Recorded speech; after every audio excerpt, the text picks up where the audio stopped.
con una nueva edición de todos los juegos, que vamos los lunes de 6 a 7 por AM Radio Rebelde, AM 740. Pero hoy tenemos una edición especial que va a durar 2 horas, porque, bueno, hace un tiempo ya, varios programas que venimos dedicándole un tiempo a charlar sobre la historia y sobre algunos ejes de debate generales que tenemos en torno al PRT, bueno, la experiencia de pensar el Partido Revolucionario, ¿no? de la clase obrera.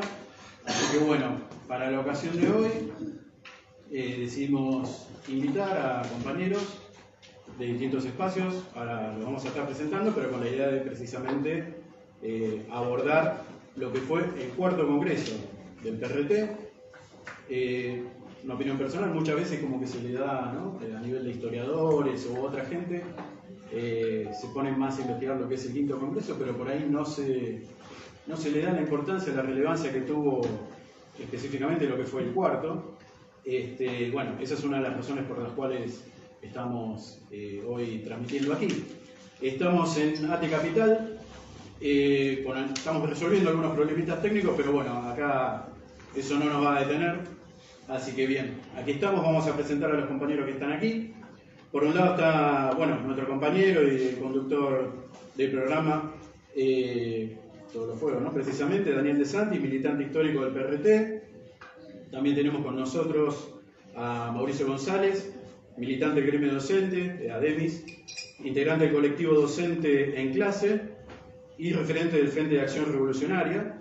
Y también tenemos al compañero Roberto Martino, militante del PRT, dirigente del movimiento Teresa Rodríguez histórico e integrante de la tendencia guevarista. Bueno, como mencionábamos, la intención de esto es charlar precisamente sobre lo que fue el 4º Congreso, que no fue un hecho casual, forma parte de todo un proceso que se vino dando desde la creación del PRT. Esto vino de antes, ¿no? Primero con lo que fue la constitución del Frente Único Palabra Obrera y el Frente Revolucionario Indoamericano Popular. Eso fue en el año 64, 17 de julio. El 31 de enero del 65 se constituyó como partido unificado, Palabra Obrera, Frente Revolucionario Indoamericano Popular, bueno, un nombre bastante extenso. Pero a partir del entre el 23 y el 25 de mayo tuvo lugar el primer congreso donde definitivamente se constituye como el Partido Revolucionario de los Trabajadores. A partir de allí, bueno, empieza esta militancia, esta integración en común de los distintos espacios. Entre el 25 y el 28 de mayo del 66 tuvo lugar lo que fue el 2º congreso del Partido Revolucionario de los Trabajadores. Acá, por ejemplo, entre otras cosas, se abandona la política de lo que era la línea del entrismo en el peronismo, por ejemplo, y hay una integración a lo que fue la Cuarta Internacional en aquel momento. El 28 de junio del 66, justo, o sea, aproximadamente un mes después, tiene lugar el derrocamiento de Ilia, comienza la dictadura de la Revolución Argentina, ¿no? Del teniente general Onganía, amargamente recordado por la clase trabajadora. Y en junio del 67 tiene lugar el 3er Congreso del PRT, el cual tuvo una característica bastante confusa, ¿no? Para realizarse, se realizó en distintos lugares. Bueno, había una idea acá de fondo, obviamente, de tratar de hacer todo un poco más sesgado, ¿no? De manera que, bueno, hubo tensiones que fueron germinando ahí. No hay que perder de vista en el 67, el 9 de octubre, bueno, se produce la caída en combate del Che en Bolivia, ¿no? Digo esto para mencionar también eventos históricos que estaban sucediendo en aquellos tiempos. Y bueno, para dedicarle tiempo a los compañeros que van a exponer. Así que bueno, en principio, Daniel De Santis, adelante. Bien, buenas tardes compañeras, buenas tardes compañeros, a la audiencia de todos los juegos por Radio Rebelde, AM 740. Estamos en radio, así que hay que respetar, pero bueno, hay que desacartonarse. En la radio yo no sé por qué me pongo acartonado. Aflojémonos todos, yo en primer lugar. Hagamos como si estuviéramos en casa. Bien. Para hablar del 4º Congreso no se puede evitar empezar leyendo los 2 primeros renglones de la introducción del documento del Cuarto Congreso, que dicen: nada estuvo más alejado de las preocupaciones de los marxistas, entre comillas, argentinos, hasta el presente, aclara, que el problema del poder y la lucha armada. Bueno, hace un par de meses, en el sentido moderno de par de meses, porque cuando uno no se acuerda bien, dice un par de meses y cada uno entiende lo que quiere, andaba dando vueltas alrededor de estas cosas porque me preocupa el problema de los orígenes, en este caso del PRT, de esta línea revolucionaria que se perfila a partir del cuarto congreso de febrero-marzo de 1968. Y había leyendo o releyendo el cuarto congreso, había algunos párrafos que me llamaron la atención y los voy a leer porque son cortitos. Factor de unión que posibilita que toda lucha revolucionaria emprendida por un sector de la vanguardia obrera de importancia se extienda nacionalmente. La crisis de la concepción peronista en la clase obrera y la experiencia de métodos revolucionarios terroristas, bueno, después si quiere hablamos un poco de eso porque quedaban influencia trotskista, me parece. Pero bueno, revoluciones terroristas realizadas por sectores de vanguardia, a la par de tornar más permeable a la clase obrera para nuestra propaganda socialista y revolucionaria, posibilita que nos apoyemos en la tradición revolucionaria de sectores de vanguardia para combatir la tradición económica reformista del conjunto. Esto y otro, pero hay varios párrafos que se refiere al grado de maduración política de la clase obrera en ese momento, me hizo pensar que esa frase que habíamos leído de Lenin en el ¿Qué hacer?, que dice que el socialismo a la clase obrera le viene desde afuera. Yo digo, bueno, si dice esto Lenin, va a haber que polemizar con Lenin. No tenemos más remedio, porque acá evidentemente el desarrollo de la conciencia es un proceso con saltos cualitativos. Entonces fui a buscar y encontré un párrafo, que también lo voy a leer para ser preciso, de Lenin, que dice Lenin: la conciencia política de clase no se le puede aportar al obrero más que desde el exterior. Esto es, no termina ahí Lenin sigue. Esto es, desde fuera de la lucha económica, desde fuera de la esfera de las relaciones entre obreros y patronos. La única esfera en que se puede encontrar estos conocimientos es la esfera de las relaciones de todas las clases y capas con el Estado y el gobierno. La esfera de las relaciones de todas las clases entre sí. Por eso, a la pregunta ¿qué hacer para aportar a los obreros conocimientos políticos?, no se puede dar únicamente la respuesta con la que se contentan en la mayoría de los casos los militantes dedicados al trabajo práctico, sin hablar ya de los que se inclinan hacia el economismo. A saber, hay que ir a los obreros para aportar a los obreros conocimientos políticos. Los revolucionarios, dice el socialdemócrata, pero para que se entienda ahora, los revolucionarios deben ir a todas las clases de la población, deben enviar a todas partes destacamentos de su ejército. Entonces, después de haber leído esto, tiene otros párrafos donde abunda sobre esta cuestión. Dice: el que no le da bola a esto que acabo de leer no puede ser un revolucionario. Y sigue, y escribe como escribía Lenin. No lo daba a entender, lo decía contundentemente. Entonces, en lugar de criticar a Lenin, después de haber leído esto, me apoyé en la frase de Lenin porque amplía la perspectiva que teníamos al principio. Entonces, esto que justamente yo por lo cual fui a buscar la frase, se me amplió el panorama. Y uno que ve, ¿de dónde? ¿Qué pasaba? ¿De dónde venía el año 68 y las luchas políticas del año 68?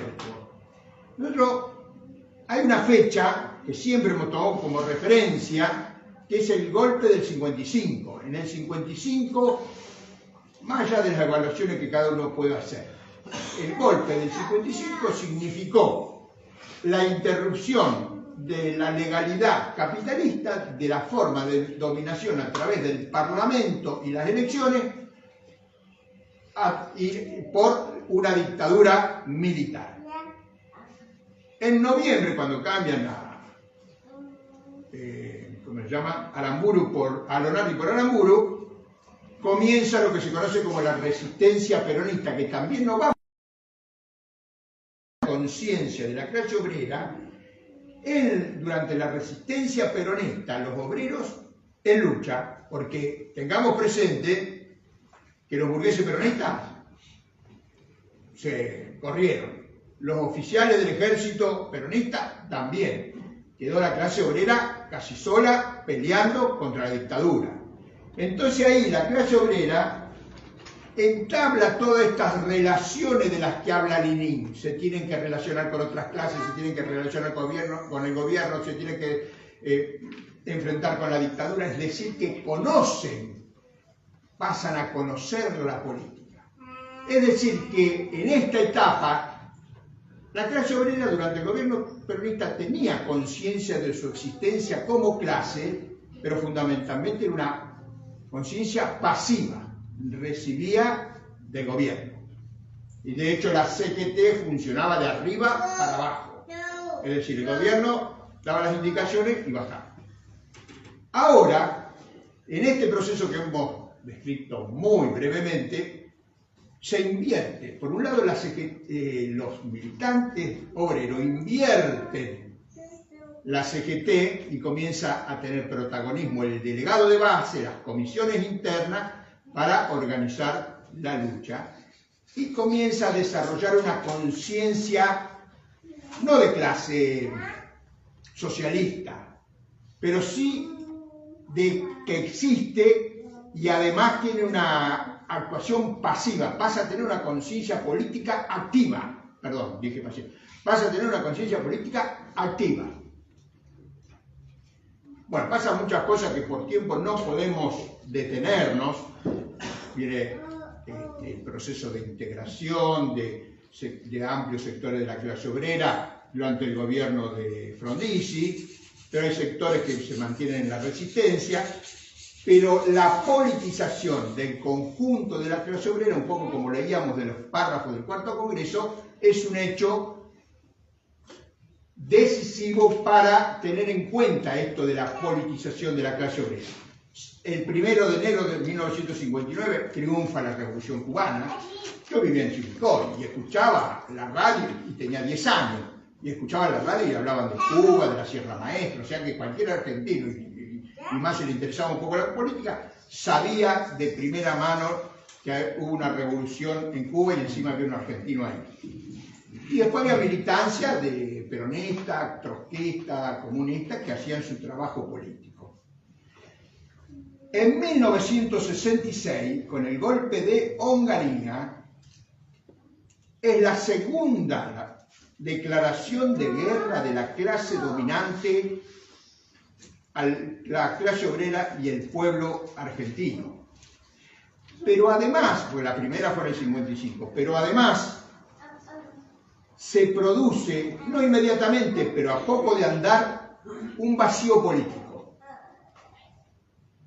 Tenemos 55, comienza la ilegalidad del sistema político, el avance en la conciencia, como hemos descrito, y en el 66, ya mediados, principios del 67, se produce un vacío político, un elemento que está presente en todas las revoluciones de América Latina. Nosotros estudiamos la revolución de América Latina en la cátedra de Che Guevara, y la constante es la existencia de un vacío político. ¿Por qué se produce el vacío político? El Partido Radical, que era el partido de gobierno, prácticamente desaparece. Perón llama a desencillar hasta que aclare, es decir, genera expectativas en el gobierno de Onganía. La CGT, liderada por Bandor, aunque no era secretario general, pero el dirigente más importante de la CGT era Augusto Timoteo Bandor, secretario de la Unión Obrera Metalúrgica, como tradicionalmente venía haciendo en los años anteriores. No le duró mucho la hegemonía a Bandor. Del 62 al 67 le dura la hegemonía. El 68, no más. Aplica el método que él era maestro de golpear y después negociar con el gobierno. ¿Qué pasa esta vez? Golpean, llaman a un plan de lucha que se tenía que iniciar el 1 de marzo del 67. Onganía ilegaliza, declara ilegal la huelga y enfrenta el plan de lucha, y el plan de lucha fracasa. Otro elemento más que se suma al vacío político.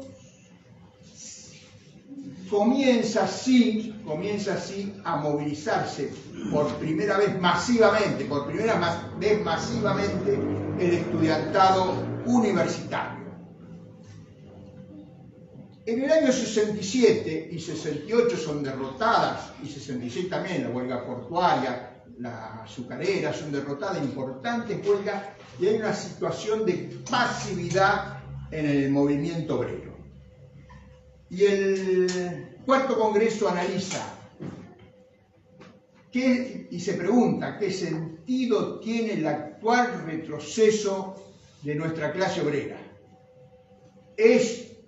Va a ser seguido por un auge de las luchas sindicales, porque una cosa que nosotros siempre hemos criticado, si uno agarra cualquier etapa política de cualquier país del mundo, pongámosle de la Argentina, y quiere hacer una lista de huelgas, va a poder hacer una lista de huelgas, pero no necesariamente quiere decir que eso sea un auge de lucha del movimiento obrero. Acá dice el cuarto congreso que va a venir un auge distinto de los anteriores, es decir, de lucha política, y va a comenzar un auge verdaderamente revolucionario, porque se está produciendo una revolución ideológica en la clase obrera. El cuarto congreso, que ahora vamos a decir los títulos si tenemos tiempo, después los compañeros seguramente van a abundar en el tema, decía, me olvidé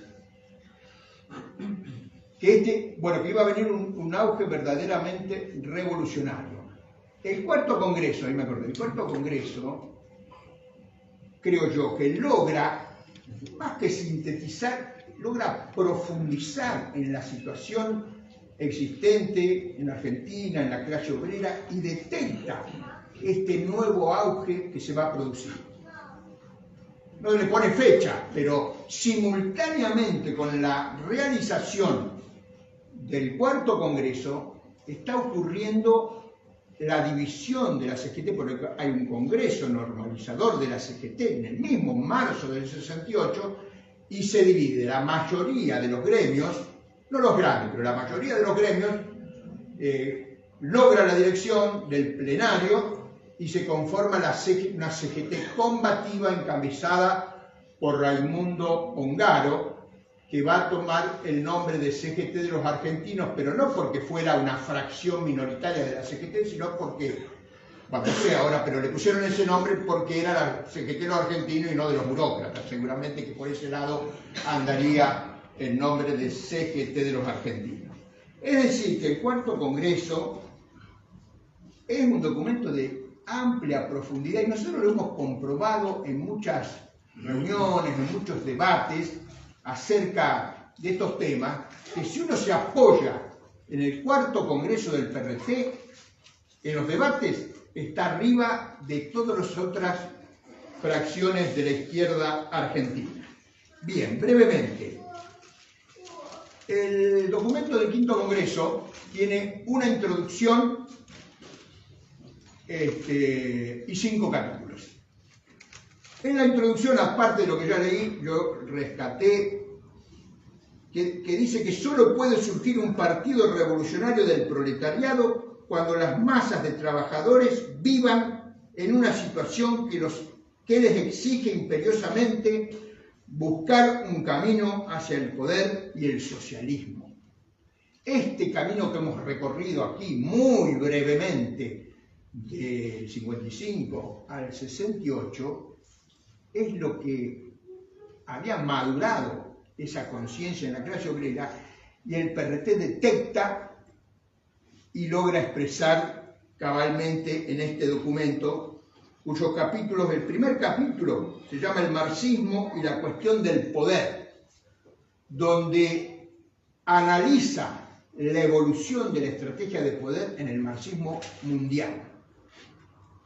En Marx y Engels, en Lenin, Trotsky, Mao, muy poco los vietnamitas, pero después el PRT va a tomar ampliamente a los vietnamitas, y en la Revolución Cubana, Fidel Castro, a través del documento del Che, crear 2, 3, muchos Vietnam.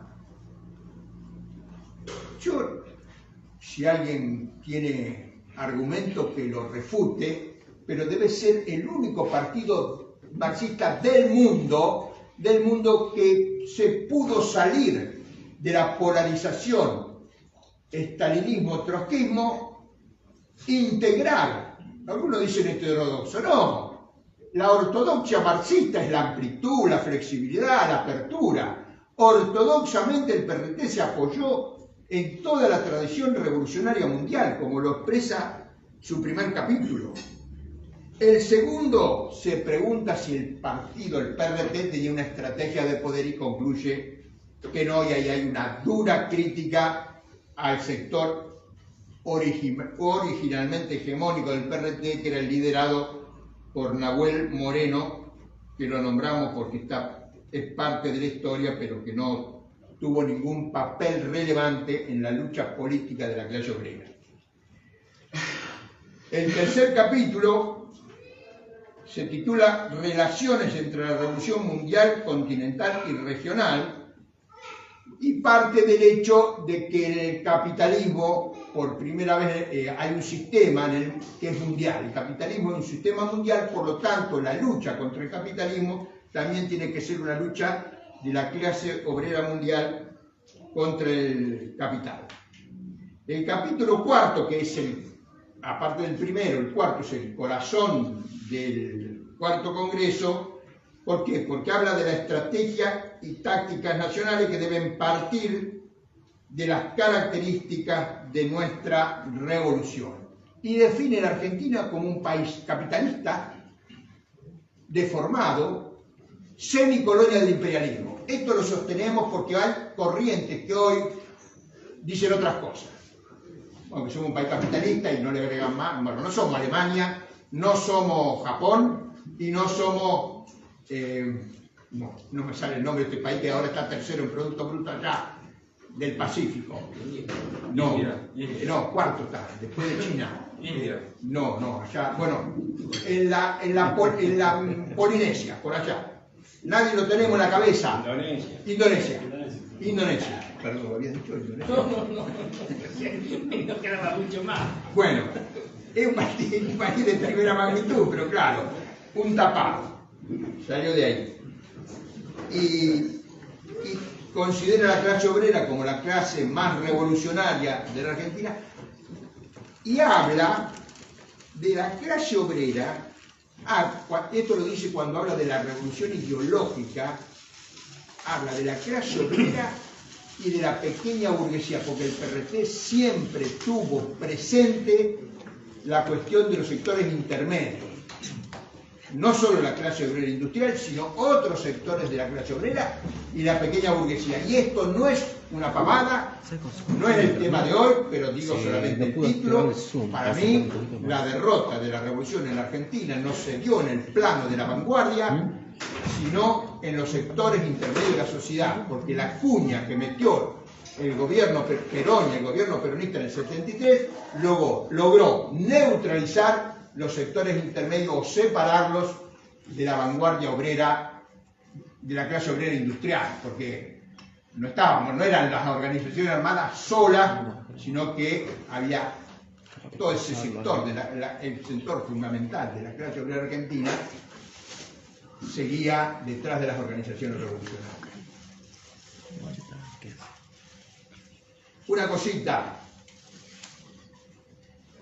siempre se habla de la derrota, como yo acá también, pero no hablamos de los triunfos. Esta política revolucionaria obtuvo dos triunfos decisivos. El triunfo contra la dictadura de Onganía Lanusse, que tuvo que llamar a elecciones, fue un triunfo de la clase obrera, y Santucho se apoya en ese triunfo de la clase obrera y le dice a Perón: sí, vos tenés la legalidad de los votos, nosotros te hablamos desde la legalidad revolucionaria porque la acción de la clase obrera y del pueblo derrotó a la dictadura. Y no le erró Santucho, pero eso es otro tema y lo tratamos en otra oportunidad. Y el otro triunfo, justamente con esta línea, fue haber derrotado al gobierno burgués proimperialista de Perón, López Rega e Isabel. Y el quinto capítulo del cuarto congreso son las tareas y la organización del partido. Bueno, del partido de la clase obrera.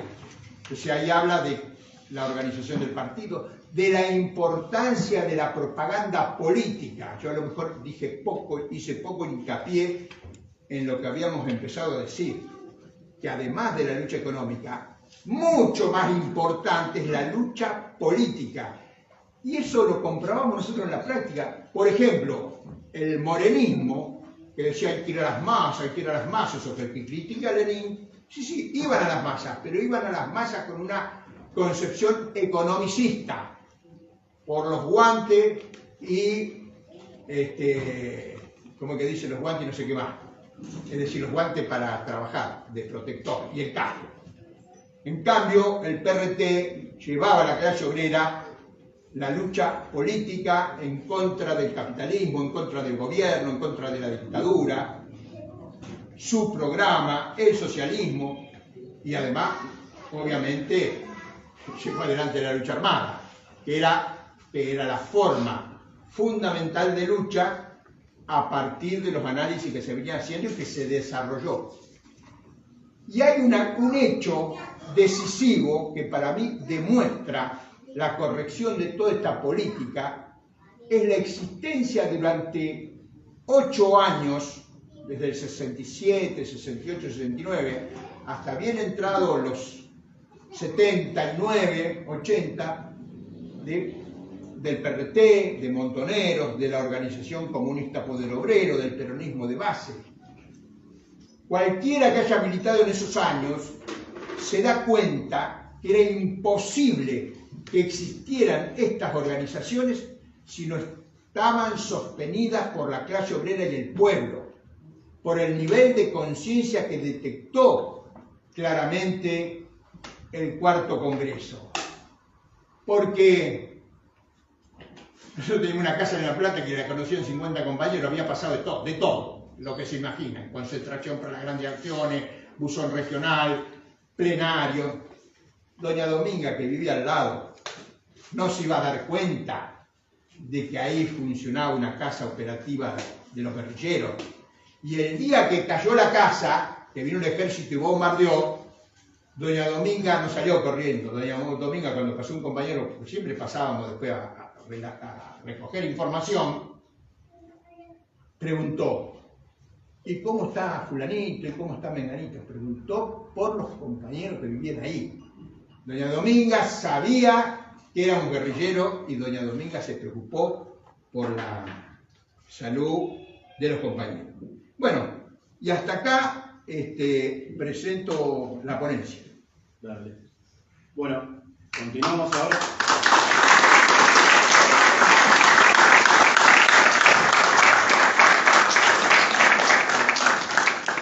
Continuamos ahora con el compañero Roberto Martino, si les parece.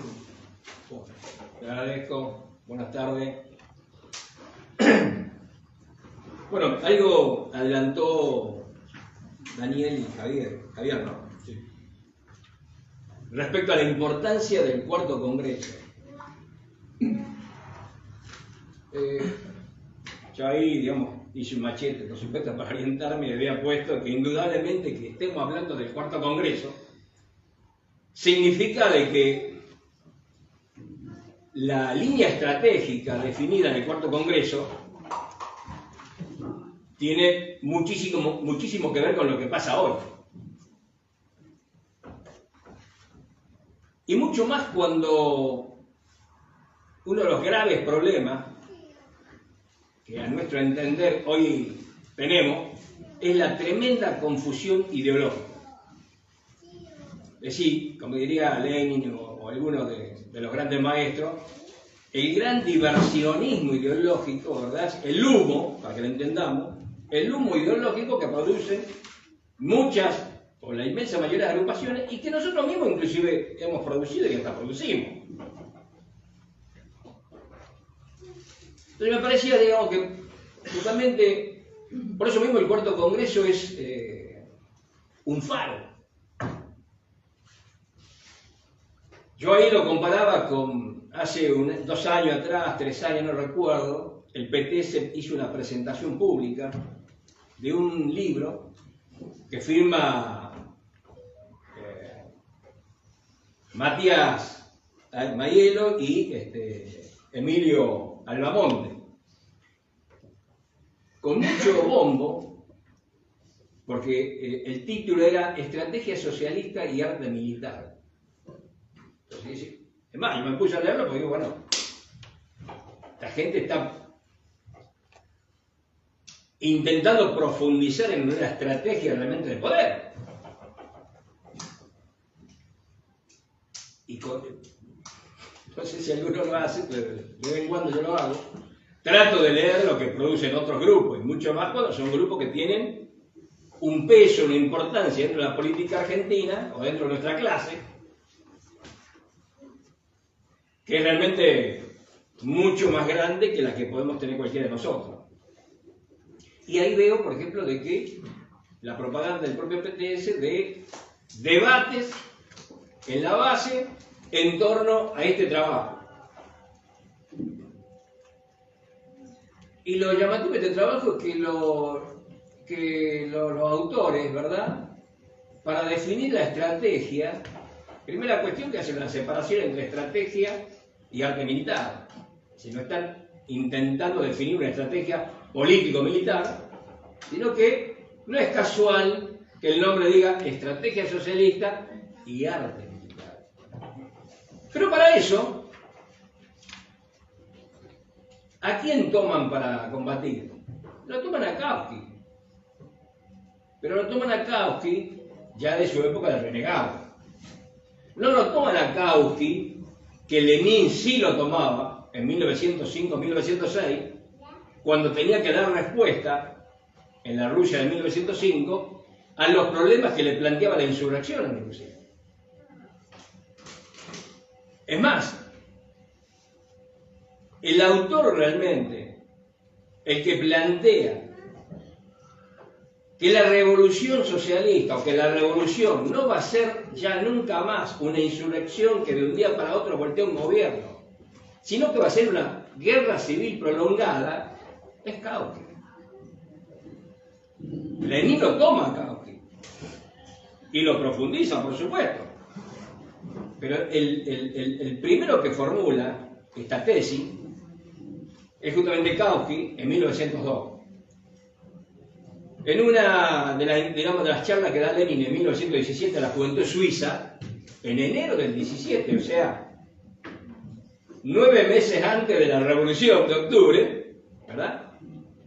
En esa charla Lenin reconoce que efectivamente Kautsky había planteado esto y dice Lenin, y efectivamente así fue y así será en Europa. Por eso es llamativo, no es llamativo, creo que sabemos cuál es el motivo por el cual, por ejemplo, esta gente, para elaborar la estrategia, lo toma el Kautsky renegado. y más llamativo todavía, no lo toma Lenin. O sea, Lenin prácticamente no existe. Entonces, por eso me parece importante, tremendamente importante el cuarto congreso. Ahora, yo me preguntaba, che, ¿y qué parte del cuarto congreso tiene que ver con nosotros hoy? Porque el cuarto congreso es una cosa bastante amplia.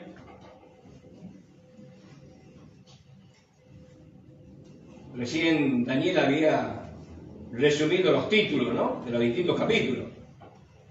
Que si yo, por ejemplo, hoy ponernos, me parece, a discutir cuál es la dinámica entre la acción armada en el campo y en la ciudad, no sería tan relevante como otros capítulos u otras definiciones del PRT, que sí me parece son relevantes. Por ejemplo, acá en la izquierda argentina y entre nosotros mismos, casi 99% de los grupos, si discutimos si hay condiciones revolucionarias en Argentina o no, el 99% dice que no. ¿Y por qué dicen que no? Dicen porque no hay condiciones subjetivas.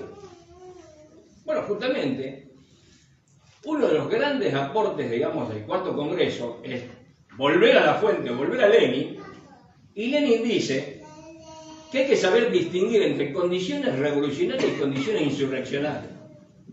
Dice, las condiciones insurreccionales son la confluencia de las condiciones objetivas y subjetivas, y son lo que, digamos, determinan si hay condiciones para asaltar el poder. Las condiciones revolucionarias de un país, región, dice un país o región, no tienen nada que ver con las condiciones subjetivas. Y si lo que hay que analizar son las condiciones objetivas. ¿Qué significa? En castellano significaría,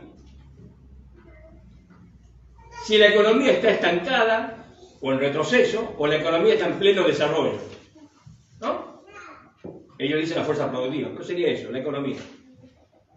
El segundo punto es si existe una clase social que tenga interés en un cambio de fondo. Es decir, una clase revolucionaria en ese sentido, ¿entendés? Y el tercero dice, es si la clase media, o sea, los sectores medios tienen salida o no dentro de la actual situación, dentro, digamos, de la actual estructura económico-social. Y yo creo que eso es cardinal. Eso es cardinal. Porque, por supuesto, eso es lo que va a determinar si hay condiciones revolucionarias o no, y por lo tanto, cuáles son las tareas. Pero además no se queda ahí el cuarto congreso. El cuarto congreso avanza más y hay, en otros párrafos, ¿verdad?, donde plantea, tomando a Lenin, de que la conciencia revolucionaria de la clase obrera solo se puede desarrollar en el curso de la guerra civil revolucionaria. Lo dice así. Y dice más. En realidad dice todos los factores subjetivos, o sea, el partido y el ejército, solo se pueden desarrollar en el curso de la guerra civil revolucionaria.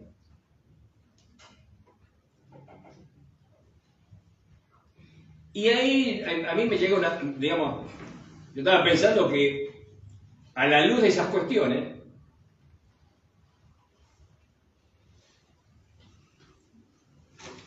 el cuarto congreso significa algo así como, no solamente un salto dialéctico con toda la línea anterior del PRT, sino casi, me atrevería a decir, el verdadero nacimiento de un partido revolucionario.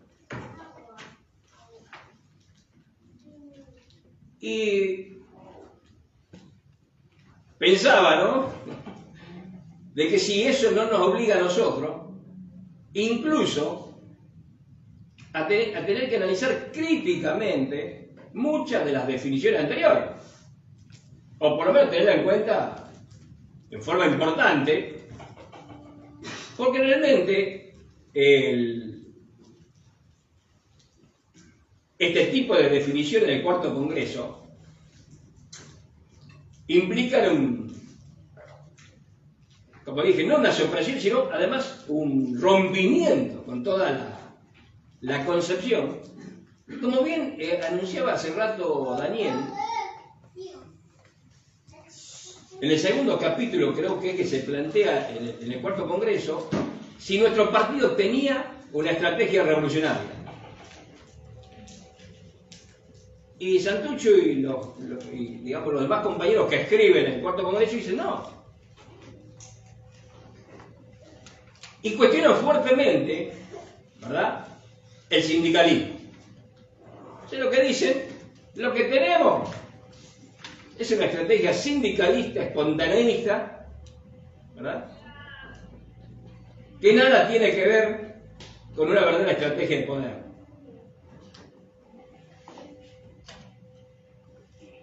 Y yo digo esto porque me parece que a la luz de esto inclusive habría que después, si hay tiempo, entonces polemizar, digamos, algunas de las posiciones anteriores del PRT, del partido. Porque indudablemente el grueso, digamos, de las posiciones anteriores estuvieron bajo la égida de una estrategia que no tenía nada que ver con la estrategia revolucionaria que hacía falta en el país.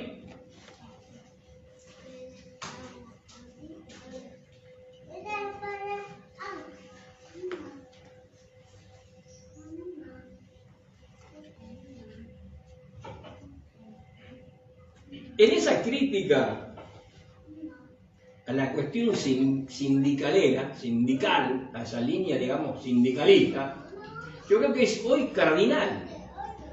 Porque nosotros estamos hasta los tuétanos infectados, digamos, llenos de sindicalismo.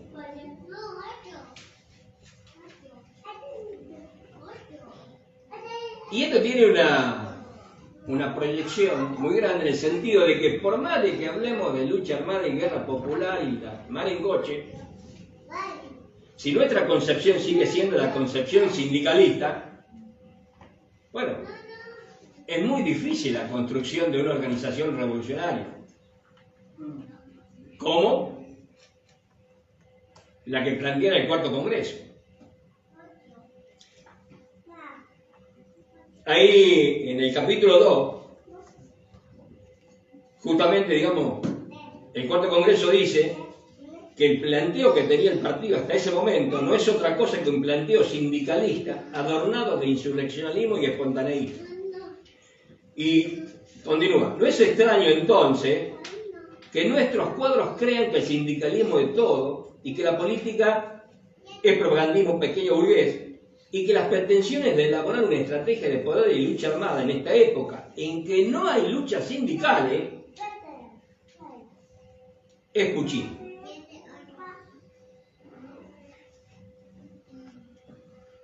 Y continúa. No es extraño tampoco por eso que creamos que el triunfo de una comisión interna puede provocar el reanimamiento de toda la clase, llevar a la huelga general insurreccional que derrocará el gobierno en 4 días. Si teníamos en mente esta caricatura sindicalista del marxismo, no es extraño, dice, que nuestros cuadros quieran convertir a cada fábrica y a cada conflicto en un pequeño Vietnam. Lamentablemente lo que sigue pasando en Argentina. Mucho más por otro, pero no está muy alejado de lo que muchos de nosotros hacemos todavía. Por eso me parecía importante señalar todo esto, como señalar o tratar de precisar por ahí algo que dijo Daniel. Daniel dice que el partido se desarrolla, si no entendí mal, corregime después, porque la clase obrera, por todo lo que explicaste vos, ¿verdad?, tiene un desarrollo ideológico. Y en realidad, cuando Santucho analiza qué sentido tiene el retroceso de nuestra clase, lo que dice es que por condiciones objetivas la clase va a luchar. Pero dice, y ahí está un tema central, la probabilidad de que ese auge termine, concluya en un auge revolucionario, que es otra cosa, está diciendo que el auge sindical pueda transformarse en un auge revolucionario, depende del partido. Yo entiendo que Santucho lo que está diciendo es que si, y dice más, le dice, y aunque somos una fuerza chica, depende de nosotros. Lo que está diciendo es que por más reanimamiento de la lucha económica que hubiera, si no hay una organización, ¿verdad?, que plantee el problema del poder,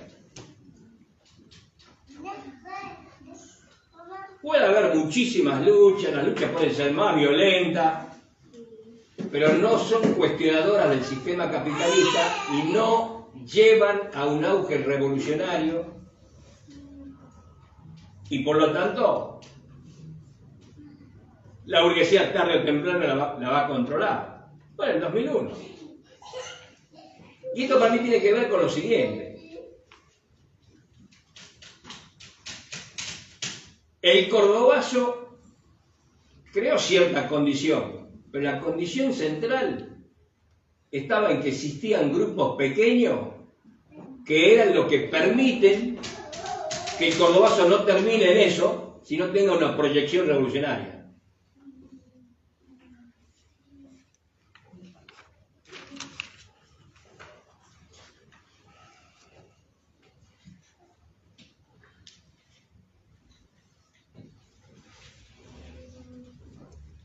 Bueno, después en el capítulo 5 habla de las tareas del partido. Yo creo que en todo caso podrá ser porque estaba separado en tres cosas, ¿no? El antecedente, el contenido y sería después. Hoy o después. Ahí lo podríamos ver.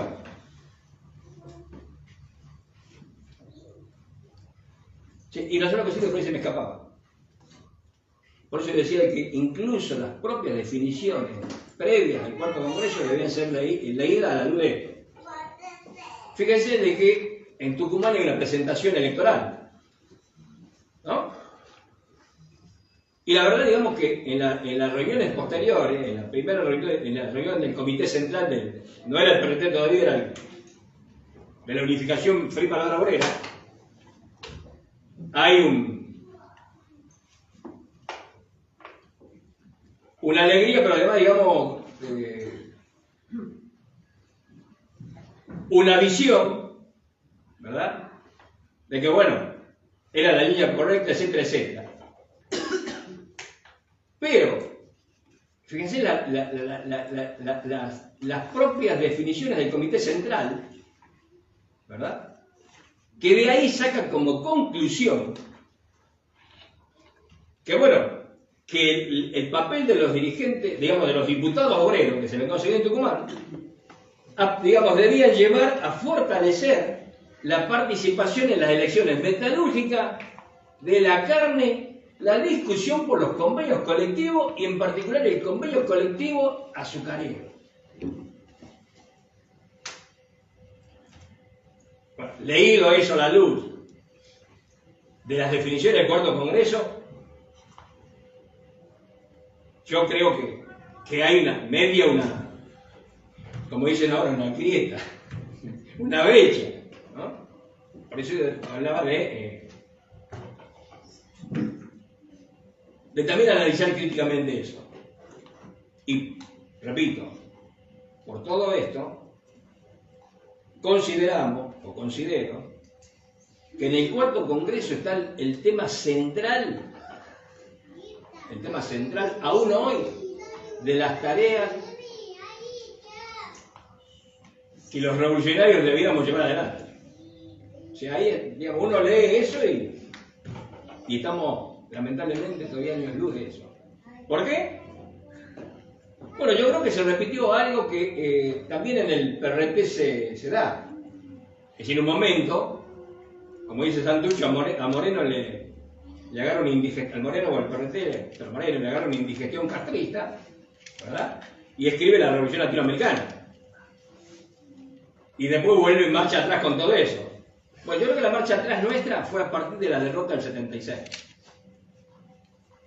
Yo creo que el gran problema que tenemos nosotros es que la derrota del 76 nos llevó a que nos olvidáramos de todo esto de alguna manera, o en todo caso significaría que no lo teníamos asumido como deberíamos haberlo tenido asumido, y por eso también nos abrazamos a la cuestión sindical todos estos años. Porque lo que hemos hecho todos estos años es abrazarnos a la cuestión sindical, a lo que centralmente critica Santucho y los constructores, digamos, del cuarto congreso. Por mí, hasta ahí, después, en todo caso.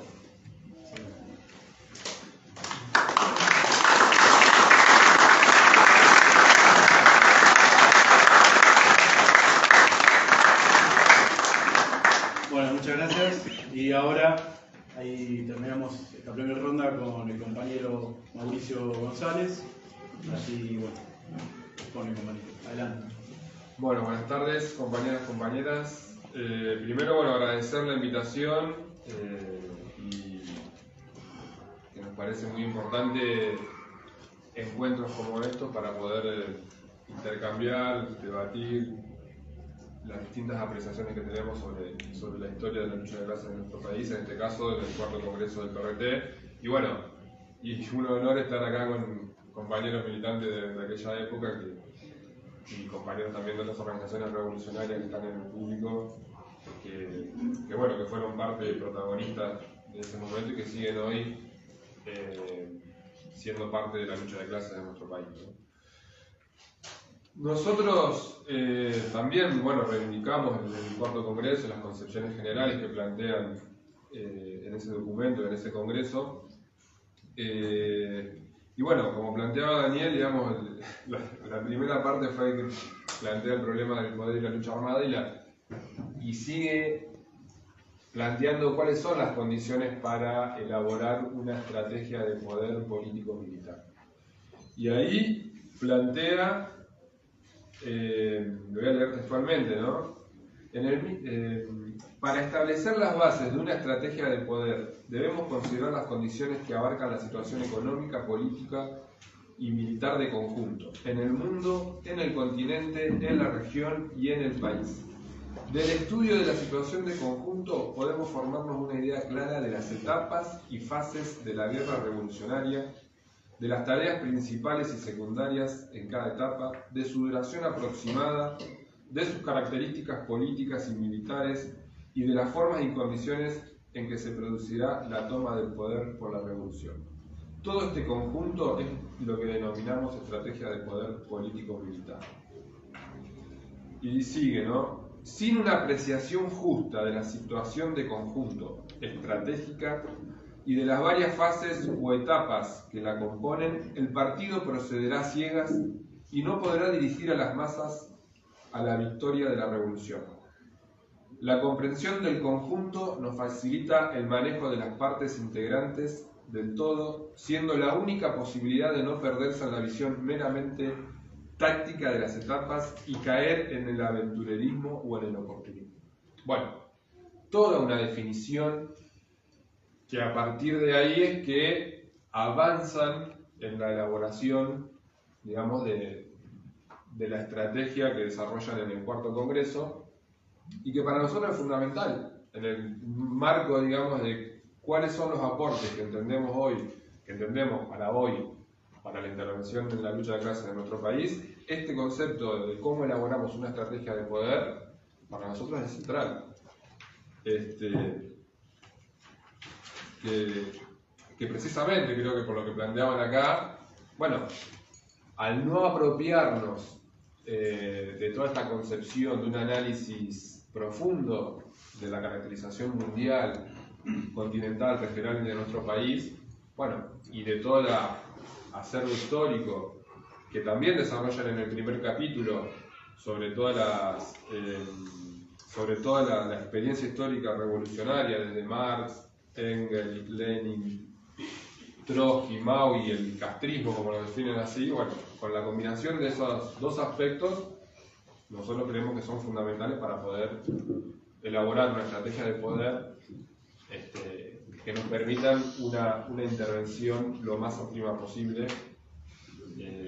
y que permita ese desarrollo de organización y de conciencia que vaya acumulando fuerza en esa estrategia, ¿no? Y creemos que, bueno, que eso hoy está ausente. Nos parece que es una tarea central abordar la intervención desde ese lugar. Y bueno, como se decía acá, ¿no? El cuarto congreso será todo en un proceso, digamos, también desde la caída de Perón, la Revolución Libertadora, la resistencia peronista, y que a partir de ahí también, en el marco de la Revolución Cubana, de la caída del Che, de la resistencia vietnamita y de otros procesos revolucionarios en la región. En ese marco es que, caracterizando la situación, se da el debate con el sector de Moreno, donde la caracterización que hace el sector de Santucho es que, bueno, que habían omitido dos cuestiones, ¿no? Que se plantearon acá también, que la revolución es una guerra civil prolongada y que es necesario el armamento y preparación militar previa del proletariado y de su partido, la construcción del ejército revolucionario. Y ahí también destacan que a pesar de esas omisiones sí tenían una ligazón con el movimiento de masas y su vanguardia, que tenían una parcial defensa y aplicación del trotskismo, con sus aciertos, errores y limitaciones, y un desarrollo, aunque deformado, de métodos bolcheviques de trabajo y organización partidaria. Bueno, amerita también que hoy podamos hacer una caracterización de cómo estamos como organización, ¿no? Que a partir de ahí nos permita también poder analizar y poder definir tareas más que aporten, digamos, al desarrollo de la organización. Pero también, digamos, en el marco de cuáles son los aspectos que nosotros consideramos que aportan para la intervención hoy en la lucha de clases, está el aspecto que señala, ¿no? Que la toma del poder implica una guerra popular prolongada, una lucha popular prolongada, ¿no? Y que nosotros creemos que eso está ausente también hoy. O sea, hoy no se debate cuál es una estrategia de poder, cómo se toma el poder. Está ausente, digamos. Que tiene que ver, bueno, con distintas cuestiones que no vienen al caso, digamos, pero esto que plantean, bueno, la derrota del 76, la eliminación, la desaparición de la vanguardia, pero bueno, ya pasaron 40 años, digamos, de la vuelta de la democracia y, digamos, es un tiempo suficiente para poder también profundizar un poco más en un balance de cuáles son las causas que aún hoy inciden en que todos estos debates estén ausentes, ¿no? Bueno, y ahí, ¿por qué plantea el PRT que es una lucha o una guerra popular prolongada?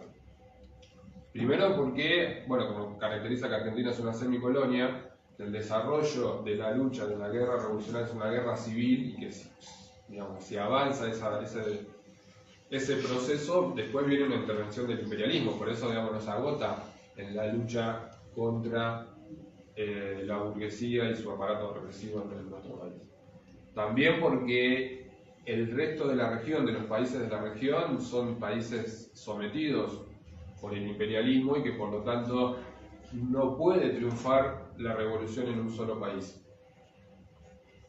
Entonces la necesidad de la coordinación a nivel regional. Y por eso también plantea previamente que la revolución es nacional por su forma, pero internacional por su contenido.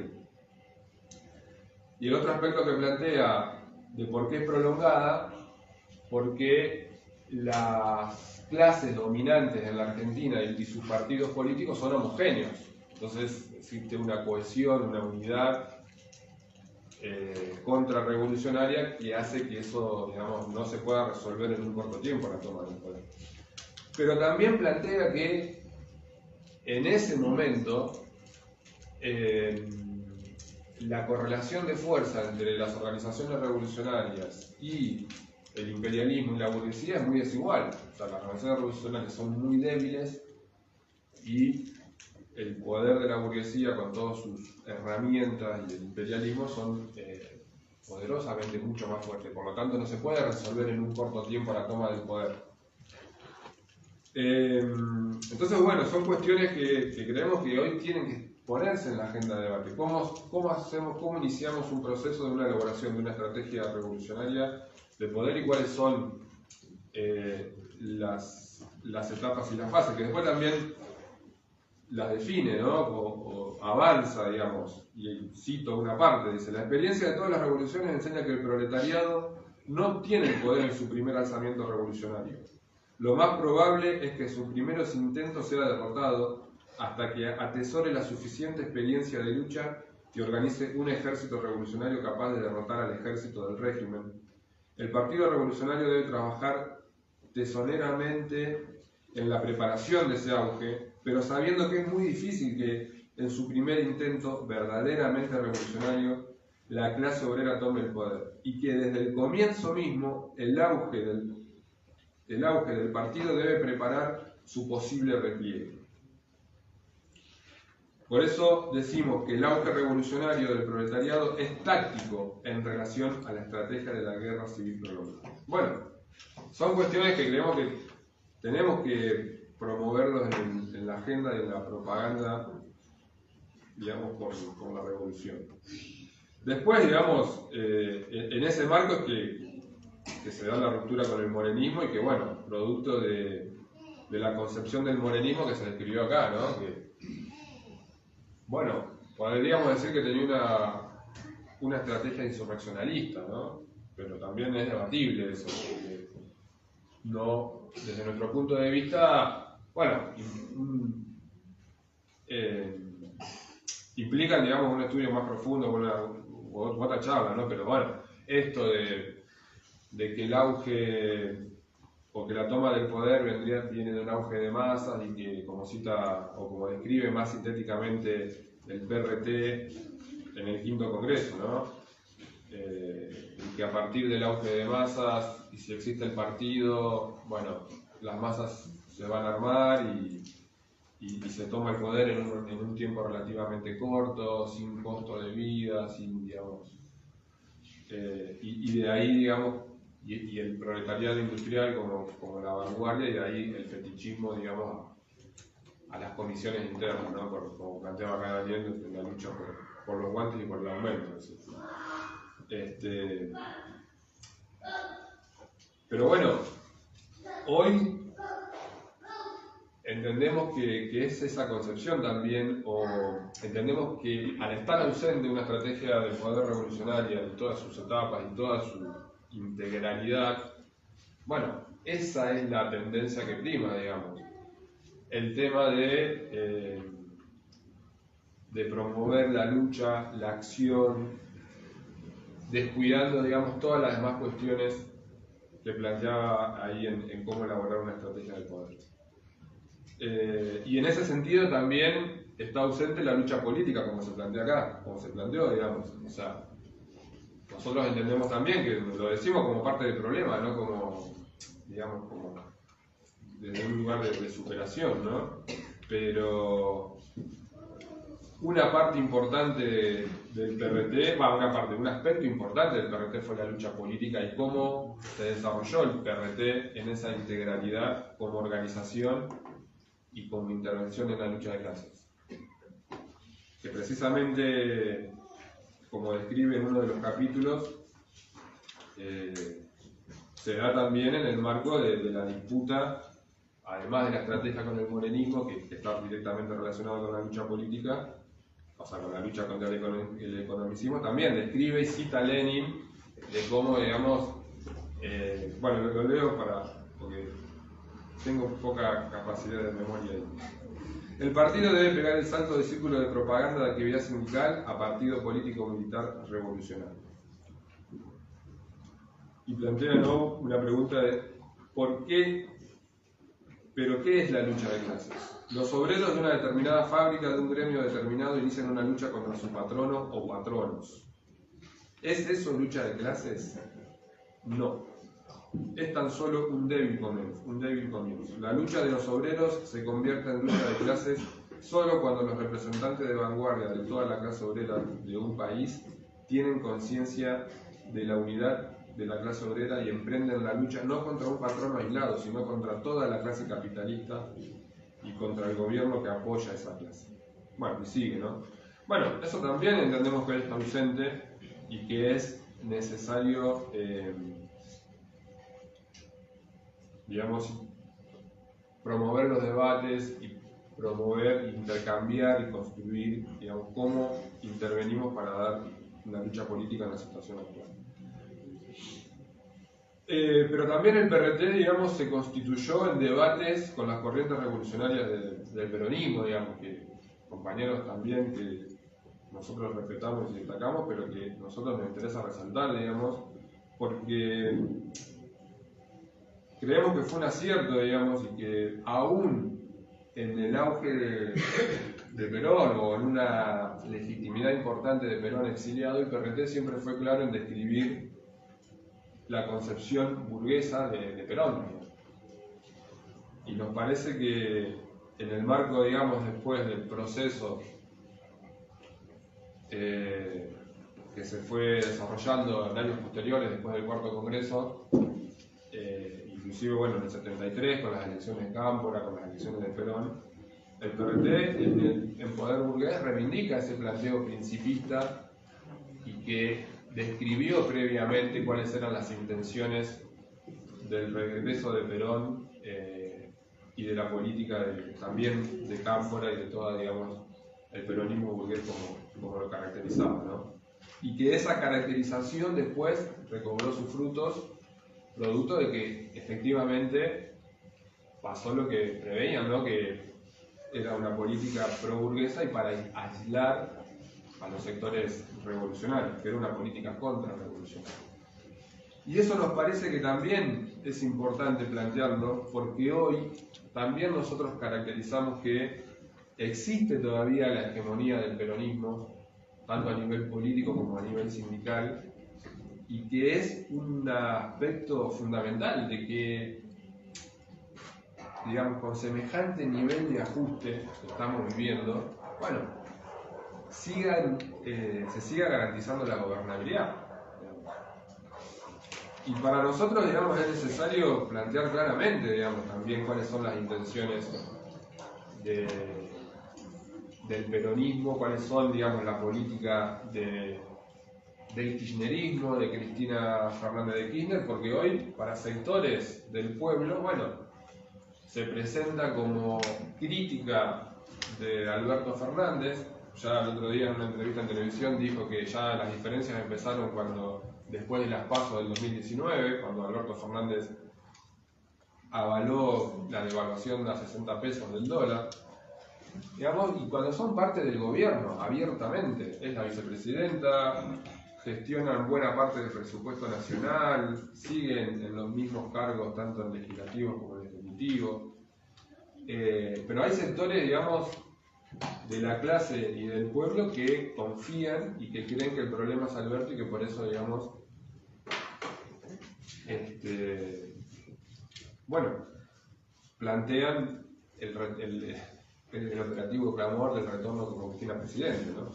Pero además, digamos, precisamente porque a nivel también de todos los sectores de trabajadores ocupados y desocupados, bueno, siguen hegemonizando y siguen, digamos, interviniendo abiertamente para desmovilizar, para desorganizar, o mejor dicho, para que pase el ajuste y para organizar electoralmente para para alguna de las fracciones del Frente de Todos. Y en el mismo sentido, digamos, el debate con el trotskismo hoy ya es, digamos, bueno, de otro tenor, ¿no? Porque ya, digamos, hay, desde nuestro punto de vista, el Frente de Izquierda de los Trabajadores de Unidad ya, digamos, ha, digamos, hecho un avance mucho más electoralista y que también, digamos, bueno, toda su intervención está orientada, digamos, a una estrategia electoral que es contraria, digamos, al desarrollo tanto de la organización sindical como política de la clase, que permita ir aportando a elevar los niveles de conciencia y de organización en pos de esa acumulación de fuerza que necesitamos, digamos, desde la perspectiva de una estrategia revolucionaria. Pero también, digamos, debemos ser autocríticos desde los sectores del espacio revolucionario que bueno, hoy existe una gran dispersión. Nosotros caracterizamos que hay a nivel mundial, si uno puede, para decirlo, digamos, sintéticamente, hay un retroceso del marxismo, digamos, del marxismo-leninismo de las organizaciones revolucionarias. Digamos, tenemos la caída del muro, bueno, la situación de Cuba, bueno, el proceso de la FARC. Pero, digamos, en nuestro país también, digamos, atravesamos esa misma crisis y que tiene que ver, bueno, con parte de la dispersión ideológica y política, y por eso, en el marco, digamos, de tomar la experiencia del PRT, que se fue, digamos, desarrollando a partir de la vocación de unidad de los revolucionarios, y con la vocación firme de la construcción del partido, ¿no? Respetando los principios, porque también plantean varios de los escritos la cuestión de la construcción del partido y de la militancia, con la crítica, la autocrítica, de los análisis, de los balances y de la cuestión teórica y científica para poder intervenir en la práctica revolucionaria. Bueno, no mucho más, digamos. Nosotros creemos que la experiencia del PRT y su cuarto congreso y toda su vida política, práctica revolucionaria, siguen aportando un montón de elementos que siguen vigentes para analizar la realidad hoy,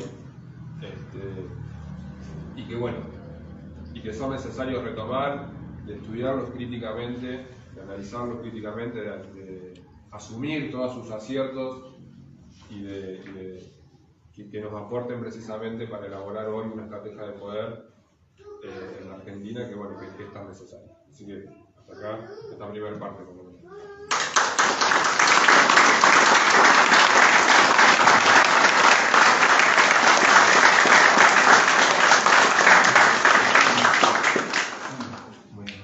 Bueno, vamos brevemente a una tanda. Recordemos que esto es una transmisión por radio, así que bueno, unos minutitos de descanso y después ya volvemos, retomamos con todo esto. Descansamos un poco, claro. Porque no solo cuando uno habla, sino cuando hablan los otros hay que estar. Estamos bien.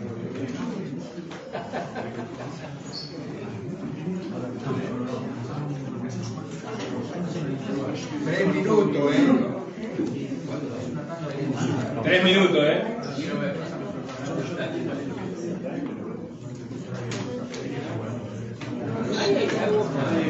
¿Cómo está saliendo? Yo estoy viendo de José. Que bajo el volumen. ¿Onda que tiene? Llegaste. Gracias.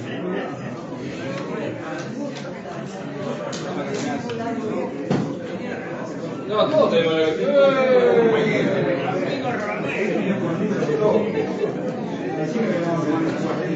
No, pero no nada.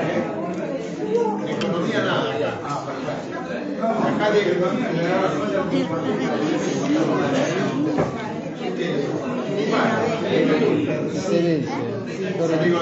TV en los 80. Vamos a la vuelta,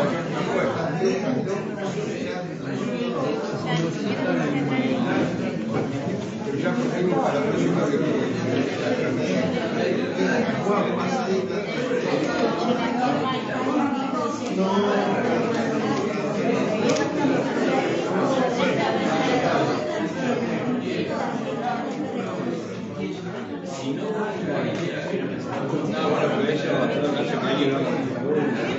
Claro, sí. No, lo tomamos, y eso lo menciono como una pregunta de eso lo ahora la idea es que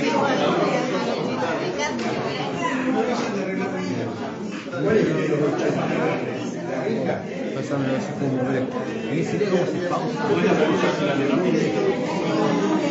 Dale. Para pausar. Para pausar, ¿cómo sería? Así un juego que íbamos tocando. Y no puedo enganchar el zoom.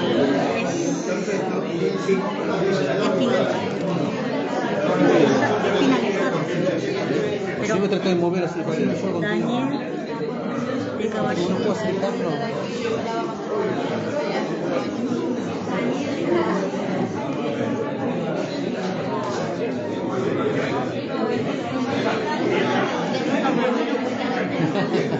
¿Está viendo?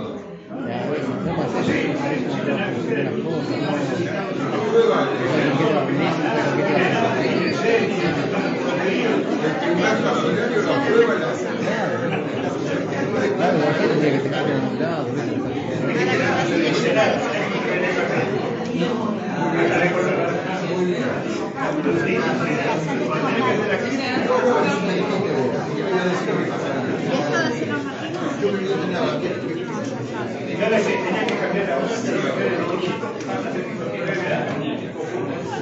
No, eso no digo. Cuando cambie de año. Después del 1 de enero.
Seguramente va a haber dos.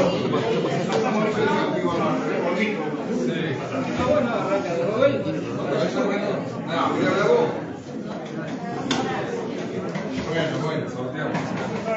¿Cómo quieren hacer? ¿Hacemos al revés? Y al revés, ¿cómo sería? Empezaría de yo que le pegue. Claro, por eso digo. Se complica. ¿Cuál es el revés?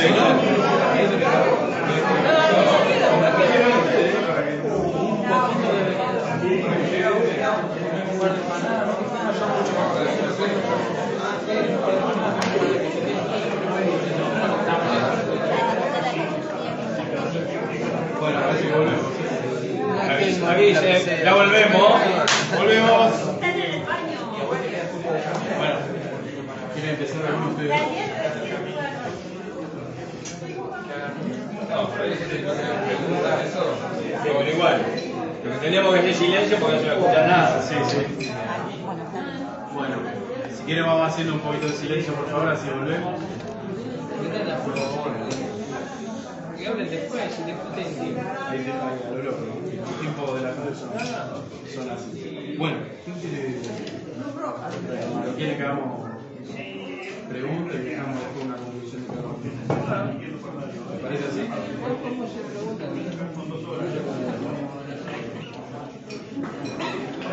Bueno, ahí estamos volviendo. Nos dicen que en general está saliendo bien la transmisión. Acá fue bastante conflictivo el asunto, así que estamos contentos con eso, porque si no hubiese sido más penoso el asunto. La idea es que cada uno después de los expositores haga un balance, un cierre, pero bueno, la intención es poder compartir consultas, opiniones, observaciones que quieran hacer los compañeros y compañeras. Acá el auditorio está lleno, así que yo acá tengo una pregunta que nos enviaron online, pero no sé si alguien Quienes están aquí, por ahí quieren hacer alguna pregunta, comentario, observación, consulta para los compañeros o para el tema en general.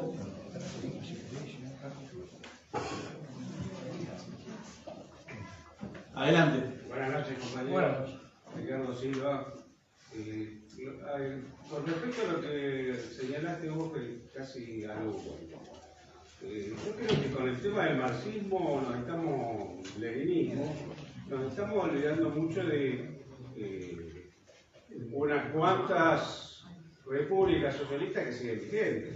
Tenemos Vietnam, tenemos Cuba, hay proyectos, bueno, Corea del Norte con sus peculiaridades, que son todavía países independientes y que se reclaman y proclaman socialistas.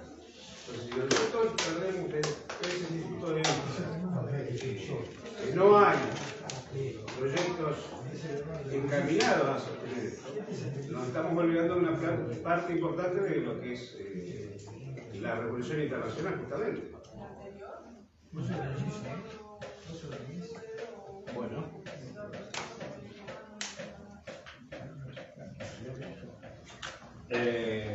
No, supongo que es una interpretación del compañero.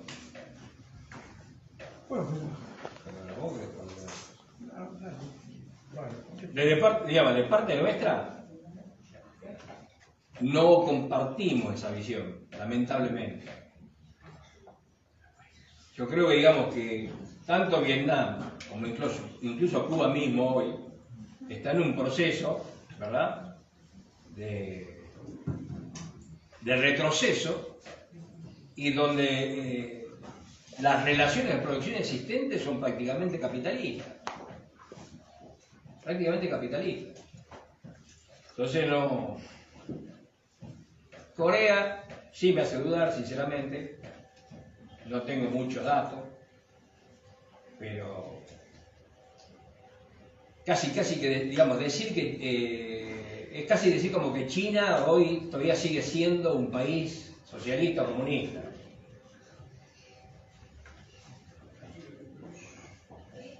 Yo creo que no. Y que hay muchísimos datos al respecto. Por ejemplo, en la economía cubana es muy llamativo que ya hace bastantes años, ¿verdad?, la formación de los economistas en Cuba se hace en la Sorbona, en París. O sea, y por otro lado, la política exterior, que es un reflejo de la política interior, no tiene nada que ver con, digamos, la política que supo tener Cuba en los años 60-70. O sea, si partimos de la base que no puede triunfar ninguna revolución en un país aislado, significa que mientras no se rompa la columna vertebral del imperialismo, y de allí el planteo del Che de 2, 3 más Vietnam, ¿verdad?, es imposible pensar en que algún país en particular aislado pueda seguir desarrollando el socialismo. Y la política exterior cubana lamentablemente no estimula hoy lo que supo estimular antes, que era esa política de 2, 3 más Vietnam. En América Latina, digamos, apoya al kirchnerismo, apoya a Lula, apoya a Evo, que nada tiene que ver con posiciones revolucionarias. ¿Sí? Yo tengo un matiz.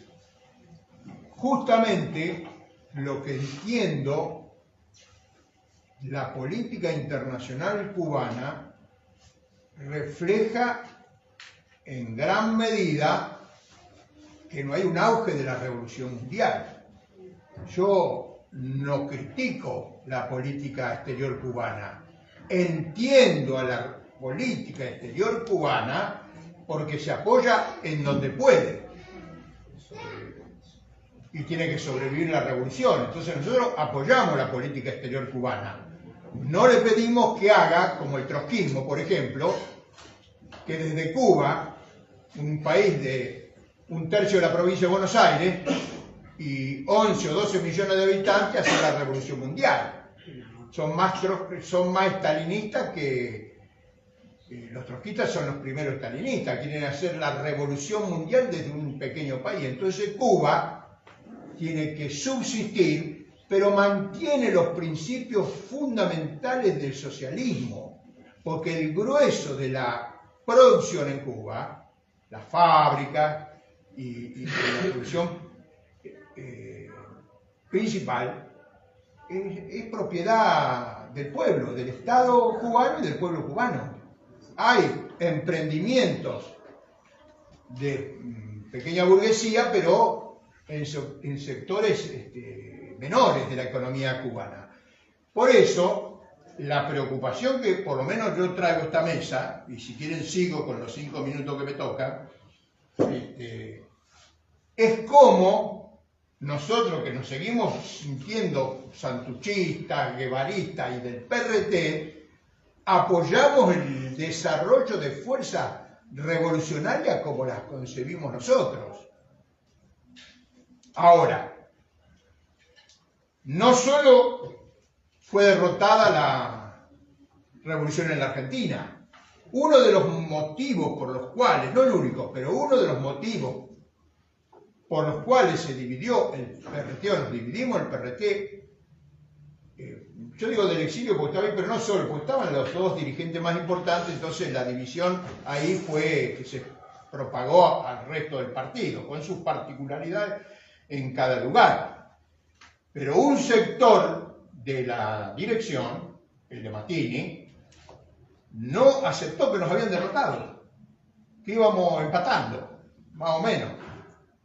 Entonces nosotros tenemos que aceptar que nos derrotaron en el 76, 77 y 78, porque no estábamos solo nosotros, también había otras organizaciones, y después no solo se derrotaron la revolución latinoamericana, en la década de los 80 también, Bolivia, otros lugares, sino que se le cayó el muro de Berlín, se desintegró de la Unión Soviética.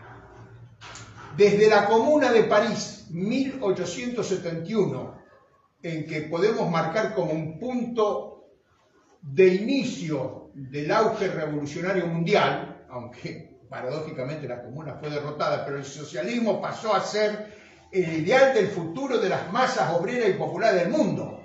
Vos te parabas en cualquier lugar del mundo y decías que eras socialista y eras el futuro. Hasta los capitalistas estaban convencidos que el futuro era socialista. Lo iban a retrasar 50 años, 100 años, no sé cuánto, pero hasta ellos sabían que el futuro era socialista. Bueno, eso se perdió con la caída del muro y la desintegración de la Unión Soviética. Tenemos que partir de donde estamos. Si no partimos de donde estamos, no vamos a avanzar. Y de hecho no hemos avanzado en estos 40 años. Nos derrotaron, nos hicieron pelota, nosotros lo mataron a casi todos, secretario general, todos los dirigentes. Y a nivel mundial pasó lo mismo. Entonces, no sé si es la palabra más correcta, pero tenemos que hacer una patriada revolucionaria y socialista, descubrir los lineamientos de reagrupamiento y reorganización de la fuerza revolucionaria. Por eso yo partí, no porque sea peronista, para nada soy peronista, yo soy del PRT. Y tengo todas las críticas que hemos hecho durante toda la vida, que están en los documentos. Pero tenemos que partir de ver cómo se fue forjando esa conciencia en la clase obrera para ver cómo retomamos ese camino. No porque vamos a hacer la resistencia peronista, eso es imposible, no existe más eso. Pero cómo a partir de que luchas políticas de masas, que confrontaciones con el enemigo, van a ir forjando esa nueva conciencia. No estamos haciendo un planteo pacifista. Porque, ¿qué sé yo? El socialismo, desde el movimiento ludista, que rompía las máquinas, los textiles de Lyon, en el año 1830 y pico, siempre el socialismo peleó. Siempre tuvimos que pelear. Y seguiremos peleando. Ahora, ¿cómo hacemos para...? Bueno, justamente ¿cómo hacemos? Estamos dando una respuesta. No dejemos, tenemos que seguir luchando por la reivindicación económica, Pero tenemos que ver que la fortaleza de nuestro movimiento y el futuro de nuestro movimiento está a partir de la lucha política. La lucha política de masas. A ver, por ejemplo, tengo un montón de cosas anotadas acá. La falta de conciencia revolucionaria hizo que en el 2018, yo sinceramente lo vi absolutamente claro, incluso hicimos propuestas. Se cayó el capitalismo en la Argentina, se cayó el capitalismo en la Argentina. Y no nos enteramos, la izquierda argentina no se enteró y la burguesía pudo maniobrar a piacere durante 1 año y medio hasta las elecciones, hasta el fin. Yo no lo critico porque va a elecciones, lo critico, su pacifismo y electoralismo se muestra ahí, cuando había que hacer una acción excepcional. Porque no se cae el capitalismo todos los días. Entonces no podemos responder a la caída del capitalismo con las acciones que hacemos todos los días. Vamos al centro, hacemos un desfile en Plaza de Mayo, vamos a... No. Había que trabajar una huelga general desde abajo.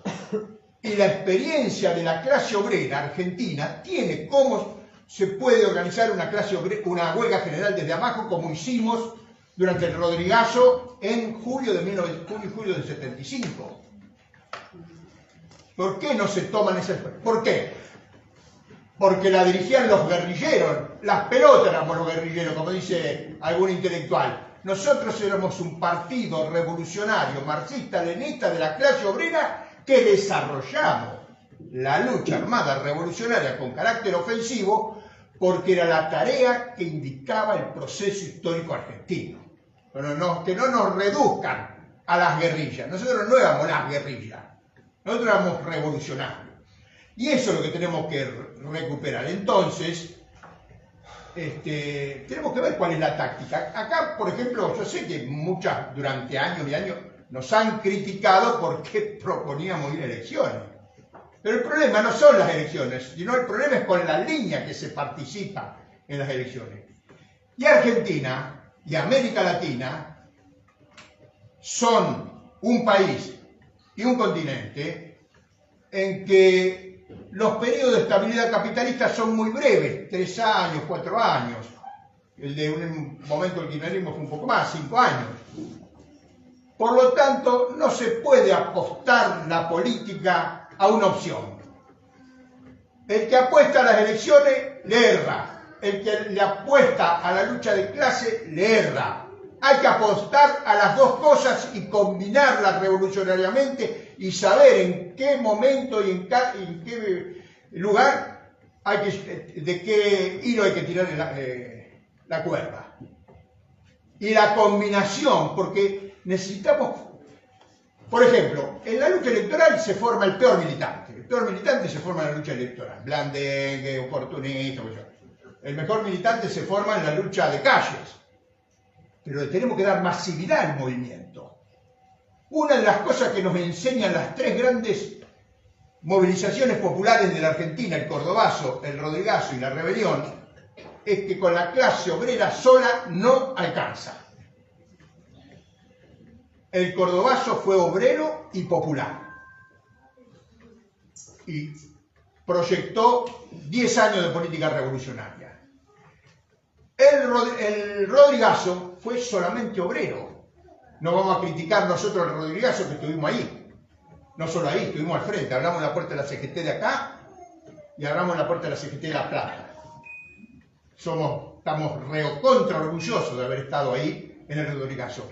Pero la clase obrera estuvo sola y esa fue la debilidad con la que enfrentamos el golpe del 24 de marzo del 76.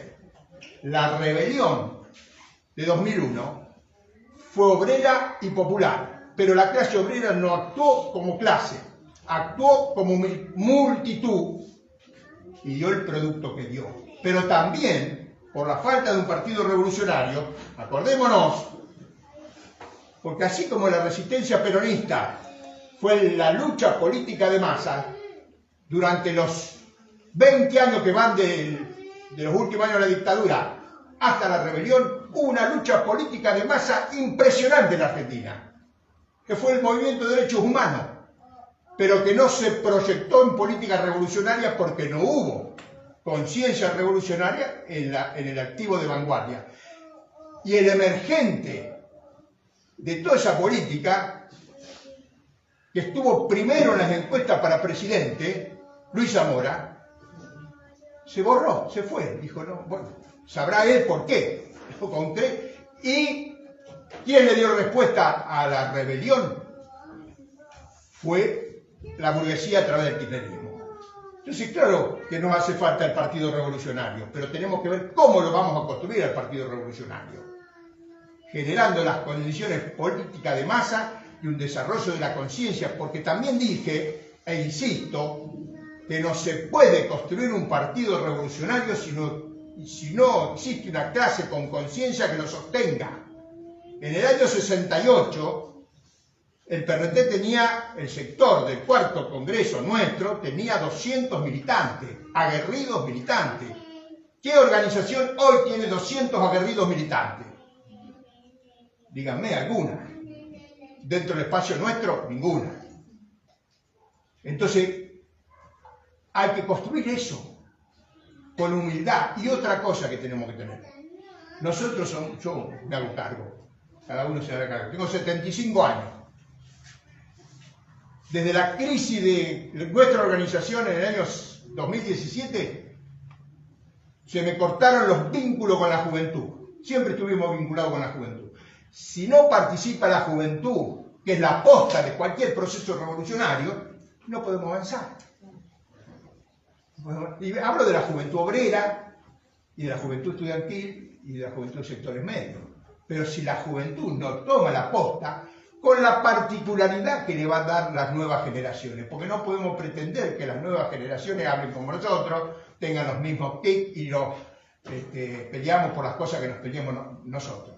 Seguramente es más fácil, y las mujeres, pero yo no soy demagógico, pero en muchos lugares, ustedes fíjense, más allá del contenido, el FIT, ¿quiénes son los principales dirigentes del FIT? Dos mujeres. Bregman y Del Pla. Y bueno, tenemos a Cristina, un ejemplo. No jodamos, la realidad te diga. Entonces, la juventud, las mujeres a lo mejor abonan a un proceso de unidad que nosotros no hemos podido zanjar en estos 40 años. No sé si ya me pasé de los 5 minutos. Bueno, entonces paro. Es que había que me entusiasmo. Bueno, no, a ver, nosotros, para profundizar un poco más con respecto, digamos, a la crítica del FIT, no es su participación en las elecciones, sino el contenido con el que participa en las elecciones, que legitima, digamos, el Parlamento, el Estado burgués, genera confianza a los trabajadores que por medio de una ley o de un diputado más, un diputado menos, pueden resolver sus reivindicaciones. Digamos. No tiene una denuncia abierta de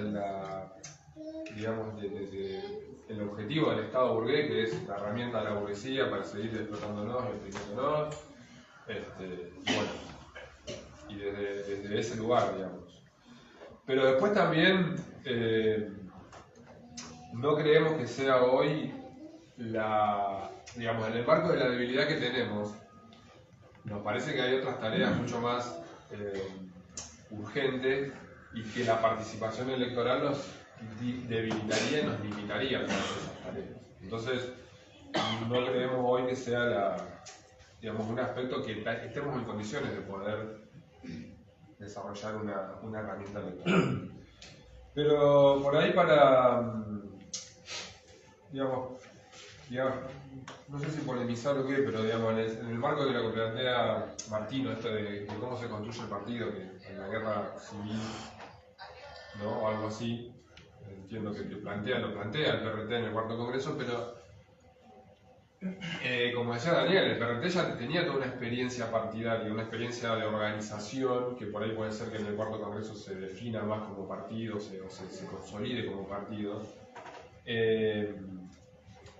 Y después estaba la situación a nivel mundial, digamos, de los procesos revolucionarios, digamos, y en ese capítulo, en el cuarto creo, que plantea qué sentido tiene el retroceso en nuestra clase, ahí dice, bueno, lo leo también textualmente, la situación ha cambiado, la clase obrera vive una intensa revolución ideológica. Las concepciones pequeño burguesas que le inculcó el peronismo, la confianza en las elecciones sindicales burocráticas se encuentran profundamente corroídas por las duras derrotas sufridas en los últimos 12 años y por el ejemplo que significa la existencia de una dirección revolucionaria continental, el castrismo. Por eso, digamos, o sea, era otro contexto que, digamos, que permitía, y en el proceso histórico, además de la experiencia de la clase obrera argentina, desarrollar, digamos, bueno, todas las tareas que se proponen en el cuarto congreso, ¿no? Entonces, nos parece hoy que una tarea central es estudiar la clase obrera. Recién intercambiaba con un compañero ahí en el pasillo, digamos, bueno, ¿cuál es la condición de la clase obrera o de los trabajadores de la Argentina? ¿Cómo es la situación de la precarización, de la flexibilización laboral? ¿Cuál es el sector más dinámico? Bueno, conocer profundamente la estructura de la clase obrera y los sectores populares en Argentina para, a partir de ahí, poder elaborar un diagnóstico y una táctica que nos aporte, digamos, a elevar la conciencia revolucionaria y los niveles de organización. Por eso, una tarea central para nosotros es la construcción del partido. Bueno, y cómo se construye el partido en la intervención, digamos, en la práctica concreta también de la lucha de clases, ¿no? No en un laboratorio, sino, bueno, en el análisis concreto de la situación económica y política de nuestro país y de elaborar una táctica que aporte a esa, digamos, a elevar la conciencia en los niveles de organización de la clase obrera. Y después el otro aspecto es que el PRT también se da una política, porque precisamente como caracterizaba que la toma del poder en una guerra popular prolongada, el carácter popular implica otros sectores, más allá de la clase obrera.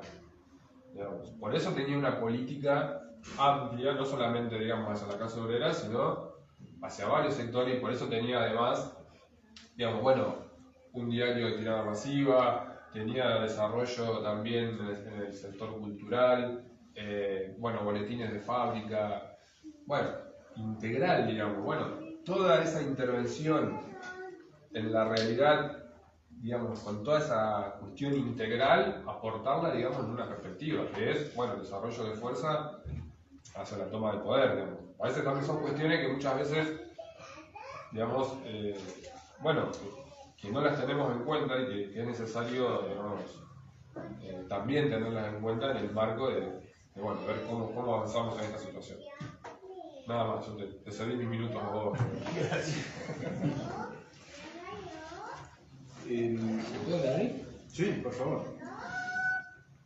Yo creo que digamos, sí, todos queremos construir un partido. El problema es en estas condiciones, ¿por dónde hay que arrancar? No creo que sea por el lado de conocer la estructura de la clase obrera. Pero no creo que sea la parte central. Creo que la parte central es el problema teórico. Si no logramos la unidad teórica, ¿verdad? Cualquier cosa que estudiemos, indudablemente vamos a tener distintas interpretaciones. Entonces quiere decir que el problema central, digamos, para ese partido es la unidad teórica e ideológica. Si ese es el problema central, bueno, a eso tenemos que darle atención. Y nosotros por eso planteamos, con algunos compañeros de otros grupos, un frente único, ¿verdad?, donde debatimos esa cuestión, y no solamente debatimos, sino a partir de ese debate, che, ¿qué práctica política hay que tener? Porque ese es el otro problema. O sea, mirá, todos nosotros hacemos lucha de clase en general, y en realidad, digamos, es lucha sindical. Pero después la lucha política propiamente dicha no la hacemos. Y no la hacemos no porque no tengamos fuerza, porque no le damos pelota a ese problema. Esta es la principal cuestión. Entonces, por eso digo, a mi entender, que el principal problema es la unidad teórica e ideológica. Y yo por eso preguntaba, las afirmaciones del cuarto congreso acerca de qué hay que ver para determinar si hay condiciones revolucionarias o no. Porque no estamos discutiendo cómo hacemos para tomar el poder mañana. Sabemos que la toma del poder está a 20.000 kilómetros. Capaz que es poco. Lo que estamos diciendo es, bueno, ¿hay condiciones revolucionarias o no? Porque si alguien dice que no, entonces está pensando que acá en este país hay un desarrollo de la fuerza productiva, por ejemplo. Hay un desarrollo de la economía. O que en el mundo. Y por todo lo que inclusive lo que dijiste vos, Mauricio, yo creo que a primera vista todos coincidimos que hay una crisis capitalista infernal a nivel mundial, a nivel regional y acá en Argentina también. Entonces, ¿qué es lo que está faltando? Está faltando lo otro. Está faltando justamente, poder conseguir en algún sector esa unidad teórico-ideológica. Y esa tiene que ser, a nuestro entender, la principal tarea. Y por eso decíamos que de acuerdo a nuestra comprensión, el cuarto congreso ofrece prácticamente gran parte de la respuesta. Gran parte de la respuesta a nivel teórico. Lo que sí tenemos que discutir es, y si no tenemos que decir, no, mirá, lo que dijo el cuarto congreso es de otro momento. Bueno, podrá ser y ya el debate es otro. Pero en realidad lo que el cuarto congreso plantea no tiene que ver con un momento, tiene que ver con una cuestión teórica. El primero que plantea que la guerra es civil y revolucionaria y prolongada es Kautsky. ¿Pero por qué? Porque hace un estudio de las condiciones de Europa en ese momento. Y no está hablando para Europa, es una categoría. Es una categoría. Y acá, digamos, el PRT tiene una serie de categorías que extrae de los clásicos, que es donde nosotros tenemos que profundizar. Porque si no logramos unidad en eso, y yo creo que ese es el gran problema que hay. Bueno, sí, uno de los problemas, no es el único, pero es casi central. Casi central. Porque, digamos, sin esa unidad teórico-ideológica va a ser muy difícil analizar las diferentes cuestiones que nos permitan avisorar, digamos, una estrategia. Va a ser muy difícil. Yo siempre digo, si vos tenés un metro que tiene 90 centímetros, vos tenés un metro que tiene 100 centímetros, yo tengo un metro que tiene 110 centímetros, y medimos la pared y vamos a discutir hasta la eternidad. Y vamos a decir la pared. Entonces tenemos que discutir, tenemos que encontrar esa unidad. Esa unidad tenemos que encontrar. Entonces, me gustó el ejemplo, yo que soy de las matemáticas, me gustó, está bueno.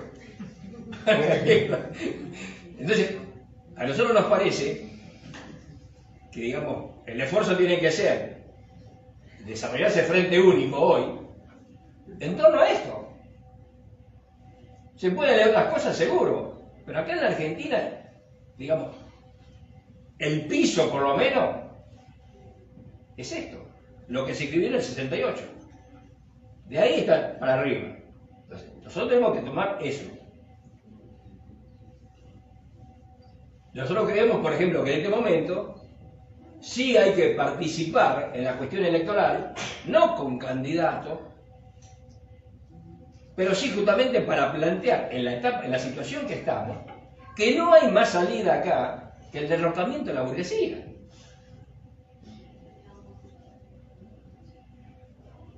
Que podemos, sí, llevar adelante un programa de qué cosas se deberían hacer para salir de la crisis, pero el problema central es que ese programa no va a poder cumplirse en nada si no se derroca la burguesía.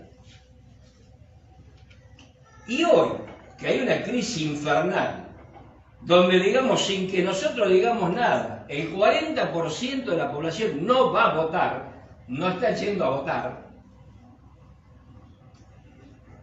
me parece que lo tiene que hacer reflexionar, que ya hay todo un sector, ¿verdad?, que no va a votar, y hay otro sector que va y vota en blanco. O sea, tenemos prácticamente un 50% de gente que no tiene ninguna confianza. No es que son revolucionarios, estamos de acuerdo, seguramente, pero no tiene ninguna confianza en este sistema. Y es lógico. Es lógico. Entonces, en el marco de eso, creemos que hay que intervenir, pero justamente para anunciar la necesidad, ¿verdad?, del derrocamiento de la burguesía. Y para eso, a nuestro entender, plantear la Constitución, llamémosle comité de base, cabildo, no importa el término, pero que sí quede algo, que recojamos algo de la bronca que hay. Porque, che, ¿dónde se recoge esa bronca? ¿En cada uno de nuestros grupos? Y seríamos muy pequeños de mente si queremos hacer eso. Es más, seguramente cualquiera de nosotros va a crecer mucho más si efectivamente ponemos en marcha, ¿verdad?, ese tipo de comité o de cabildo o del nombre que sea o de asamblea a nivel popular, donde se empiezan a discutir los problemas del país y donde los problemas del país se analizan a la luz de que no queda otro camino que derrocar a la burguesía. Pues si no, ¿qué otra cosa acá? Acá, digamos, nosotros tenemos una cuestión. Las masas trabajadoras hicieron una experiencia con la dictadura. Dijeron, no, basta. Bueno, ahora acaban de hacer otra experiencia con el parlamentarismo. Yo nunca hablo de democracia. No identifico régimen parlamentario con democracia. Para mí este es un régimen parlamentario. De la misma manera que lo era Hitler. Hitler también llegó por elecciones, pero a nadie se le ocurriría decir que el régimen de Hitler era democrático, era un régimen parlamentario. Entonces,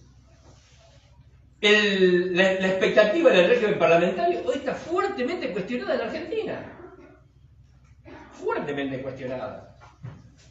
Porque además, los que se presentan son los mismos que han venido gobernando todos estos años. Mucho mayor posibilidad tenemos nosotros, ¿verdad?, de comenzar a instalar cuál es la salida y la constitución de alguna organización de base que vaya conteniendo todo eso, que me parece que deben ser las tareas del Frente del Frente Único, y que ahí habría que ver de sumar a otros grupos, porque bueno, todos conocemos que acá hay varios grupos que hace rato vienen con no votar. Pero me parece que también debemos llevar el debate ahí, que ya no basta con no votar. Ya no basta con decir no hay que votar en ninguno. Lo que hay que empezar a decir, che, ¿cuál es el camino acá? ¿Qué hay que hacer en Argentina? Eso es lo que hay que comenzar a decir. Y eso solamente lo pueden hacer aquellas compañeras y compañeros que estén organizados políticamente con una perspectiva socialista y revolucionaria. No hay otra. Eso. ¿Estamos en la hora? Estamos en la hora. ¿Qué hora es? 19:59. Ah, bueno. Juntamos un minutito justísimo. Tenés que despedir en un minuto. No sé, ¿quieren decir algo más o No. hacemos la actividad? Yo tengo un montón, pero... No. Sí. Bueno, nos vamos con ganas de seguir hablando más, lo cual ya es bueno. Vamos liquidando acá. Una cosa. Diga. Esta reunión es un paso en el debate de la unidad teórica que plantea Martín. No estamos de acuerdo. Estamos de acuerdo, por eso hicimos Y esto. saludamos por eso. Ahí va. Bueno, muchísimas gracias.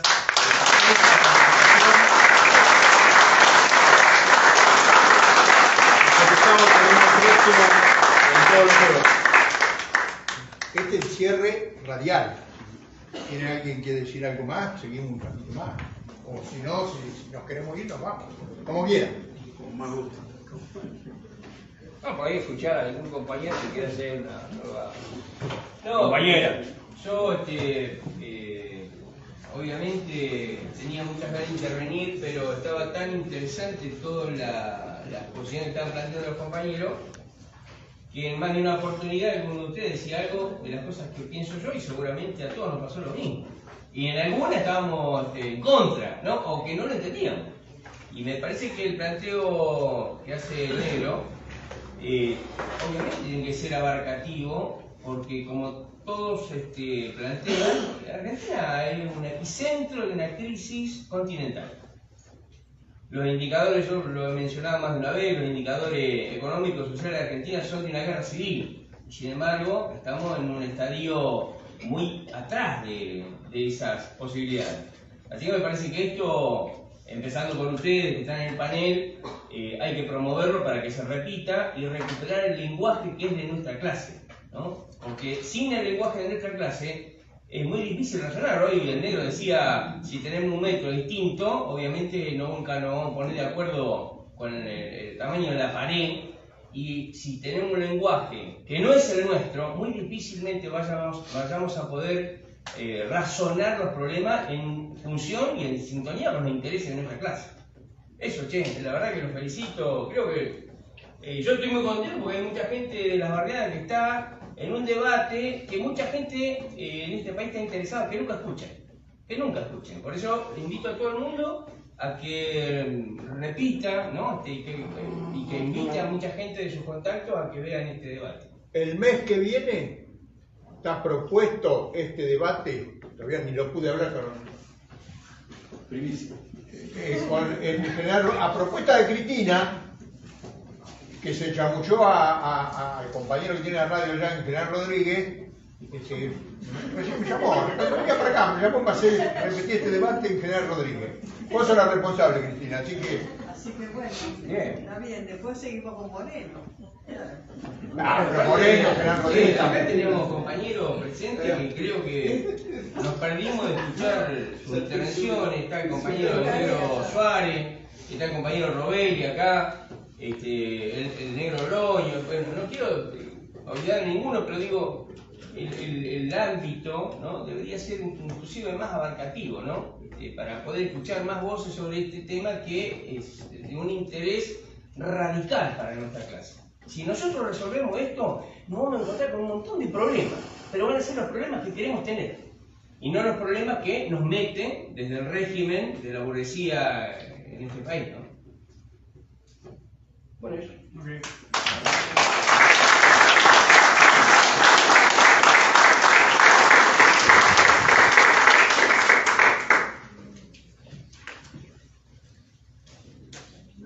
¿Alguna otra opinión, observación, aporte, anuncio?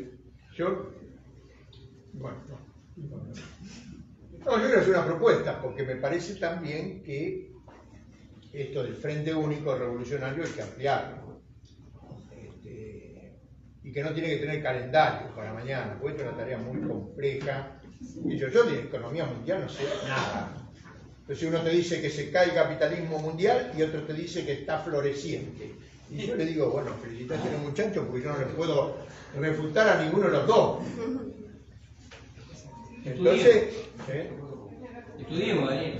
Y estudiemos, sí. Pero por eso, escuchame, no, pero es verdad, necesitamos a la gente joven. Yo cuando tenía 30 años hacía 10 veces las cosas que hago ahora, y los de 30 años hacen 10 veces las cosas que hacemos. Entonces necesitamos ampliar en todo sentido el movimiento nuestro, en todo sentido. Y una cosa que yo dije al principio, el PRT tenía la mente abierta. Eso de que escribió el primer capítulo del cuarto congreso, solo lo puede escribir gente de mente abierta.